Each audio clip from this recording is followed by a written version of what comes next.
Hello guys. तो आज हम देखेंगे ऑपरेटर्स। ऑपरेटर्स बेसिकली क्या होते हैं? ऑपरेटर्स एक सिंबल्स होते हैं दिशा में, जो खासकर वेरिएबल्स और वैल्यूज के साथ वेरियस ऑपरेशन परफॉर्म करने के लिए होते हैं।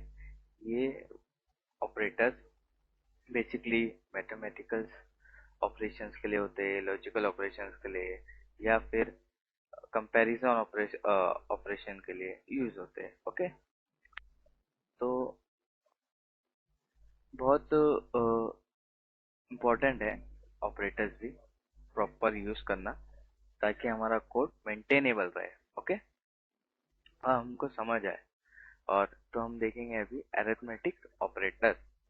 ऑपरेटर्स में भी तीन चार टाइप के ऑपरेटर्स होते हैं, तो हम देखेंगे अभी अरिथमेटिक ऑपरेटर्स। अरिथमेटिक ऑपरेटर्स में क्या आता है? एडिशन, सब्ट्रैक्शन, मल्टीप्लिकेशन, डिवीजन और एक मॉड्यूलस।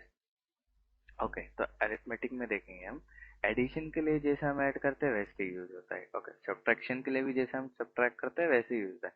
बट मल्टीप्लिकेशन के लिए आप यहाँ ध्यान दीजिए, यहाँ स्टार यूज होता है। मल्टीप्लिकेशन के लिए स्टार ऑपरेटर यूज होता है। ओके, स्टार सिंबल यूज होता है अरिथमेटिक में। मल्टीप्लिकेशन के लिए स्टार सिंबल यूज होता है, और डिवीजन के लिए बैक स्लैश यूज होता है। क्या होता है? Back slash. ये ध्यान दीजिए। ओके, और ये रिमाइंडर आफ्टर डिवीजन, जो रिमाइंडर रहता है डिवीजन का, उसके लिए मॉड्यूलस यूज होता है बेसिकली। तो ये थे हमारे अरिथमेटिक ऑपरेटर्स। ओके, और यहाँ पे हम देखेंगे कंपैरिजन ऑपरेटर्स। कंपैरिजन ऑपरेटर्स में क्या क्या रहता है? Use use to compare values and produce a boolean result. Compare values and produce a boolean result. True या फॉल्स में कंपेयर करके हम देखते हैं कि ट्रू या फॉल्स में रिजल्ट मिले। ओके, अब यहाँ 10 और 5 है। ओके, x है 10 और y है 5। तो यहाँ हम चेक करेंगे x, हम बुलियन इक्वल में चेक करेंगे x equals to y, means 10 equals to 5 है क्या? तो इक्वल्स टू साइन के लिए हम तो एक ही इक्वल्स टू यूज करते हैं। ओके, लेकिन यहाँ पे देखेंगे यहाँ डबल इक्वल्स टू यूज करना पड़ रहा है कंपैरिजन ऑपरेटर में, इक्वल्स टू चेक करने के लिए। और नॉट इक्वल्स टू के लिए एक एक्सक्लेमेटरी यूज करते हैं। नॉट के लिए कभी भी ध्यान में दीजिए एक्सक्लेमेटरी यूज किया जाता है। ओके, तो इधर 10 not equals to 5, 10 not equals to 5। और इधर ग्रेटर देन में, इधर देखेंगे 10 इज ग्रेटर देन 5, और ये लेस देन में 10 इज लेस देन 5। यहाँ पे देख सकते हो आप कैसे सिंबल्स यूज कर रहे हैं कंपैरिजन ऑपरेटर में, लेस देन के लिए, ग्रेटर देन के लिए। ओके, और ग्रेटर और इक्वल्स टू भी होता है। मीन्स जैसे कि 10 ग्रेटर है 5 से, या 5 से इक्वल है, तो ऐसा सिंबल यूज किया जाता है। और कभी 10 छोटा है 5 से, स्मॉलर है 5 से, या फिर 5 के इक्वल है, तो ऐसे सिंबल यूज किए जाते हैं। ओके, तो ये हो गया हमारे कंपैरिजन ऑपरेटर। अब हम देखेंगे logical operator.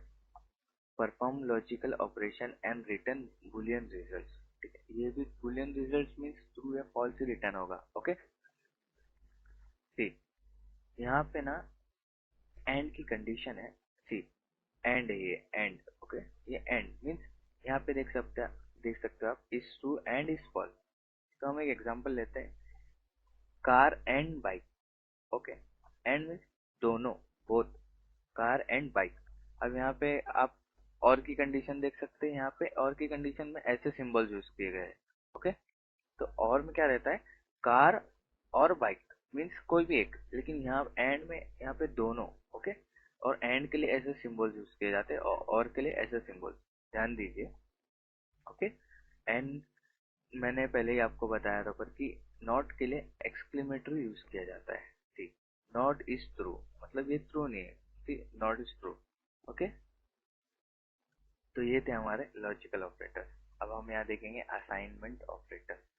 Assignment operator basically क्या होता है कि हम शॉर्ट फॉर्म में वैल्यूज असाइन करते हैं। ओके, शॉर्ट फॉर्म में, इजी वे में। ओके, तो यहाँ इंटीजर नम है 10। अब हम क्या करें, हम नीचे कोडिंग में और थोड़ा नीचे नीचे गए और num प्लस इक्वल्स टू 5 कर दिए। ओके, अब तो वो क्या ले लेगा num की वैल्यू, num 10 प्लस 5 ले लेगा। अगर मैं कभी num कंसोल राइट में शो करूंगा तो num 10 प्लस 5 हो जाएगा। ओके, और यहाँ देखिए num तो 10 है, 10 प्लस 5 15 हो जाएगा, तो कंसोल राइट में 15 शो होगा। तो ये देखिए, वैसे ही num माइनस इक्वल्स टू 3 है, तो इधर num माइनस 3 हो गया, इधर 10 मल्टीप्लाई बाय 2 हो गया, 10 डिवाइड बाय 4 हो गया। ऐसा असाइनमेंट ऑपरेटर्स यूज कर सकते हैं। ओके, अब हम देखेंगे increment and decrement operators. Increment and decrement operators क्या होते हैं, यहाँ पे ध्यान दीजिए, इंक्रीज और decrease the value of a variable bye 1। कोई भी वैल्यू हो, अगर हम इंक्रीमेंट और डिक्रीमेंट ऑपरेटर यूज करते हैं, वो सिर्फ एक ही वैल्यू बढ़ाता है, दो वैल्यू नहीं बढ़ा सकता है एक साथ, एक ही वैल्यू बढ़ाता है। मीन्स अगर 10 है तो 11 होगा, डायरेक्ट 12 नहीं होगा। ओके, और अगर डिक्रीमेंट करता है तो 10 और 10 से 9 होगा, लेकिन डायरेक्ट 8 नहीं होगा। ओके, तो ये चीज की ध्यान दीजिए, इंक्रीमेंट और डिक्रीमेंट में सिर्फ एक वैल्यू से इंक्रीमेंट होता है और एक वैल्यू से डिक्रीमेंट होता है। तो यहाँ एग्जांपल देख सकते हैं, इंक्रीमेंट करने के लिए हमें दो एडिशन यूज करने पड़ रहे हैं। ओके, जैसे यहाँ 0 है तो ये इंक्रीमेंट बाय 1, यहाँ 1 हो जाएगा, फिर अगर मैं कंसोल में शो करूँगा अकाउंट तो 1 बताएगा, अगर यहाँ करूँगा तो ये -1 बताएगा। ओके, ये हो गया। ये हो गया हमारे इंक्रीमेंट डिक्रीमेंट ऑपरेटर। ओके, अब यहाँ देखेंगे कंडीशनल ऑपरेटर, कहीं कहीं इसे टर्नरी ऑपरेटर भी कहते हैं। Provides a consist way to write a conditional statement. तो कंडीशनल स्टेटमेंट रहेगी हमारी कि ये ऐसा नहीं तो ऐसा करना है, अगर ये नहीं मिला तो वो करना है। एग्जाम्पल देखिए, इंटीजर एज है 20, अगर अभी एज हम ले लिए 20, प्री डिफाइन कर दिया हमने। ओके, अब यहाँ रिजल्ट में हम क्या चेक कर रहे हैं, स्ट्रिंग में हम एज अगर ग्रेटर देन और इक्वल्स टू 18 रहती है। ओके, तो यहाँ देखिए, ये टर्नरी ऑपरेटर, क्वेश्चन मार्क जो होता है वो टर्नरी ऑपरेटर होता है, कंडीशनल ऑपरेटर भी बोल सकता है मुझे।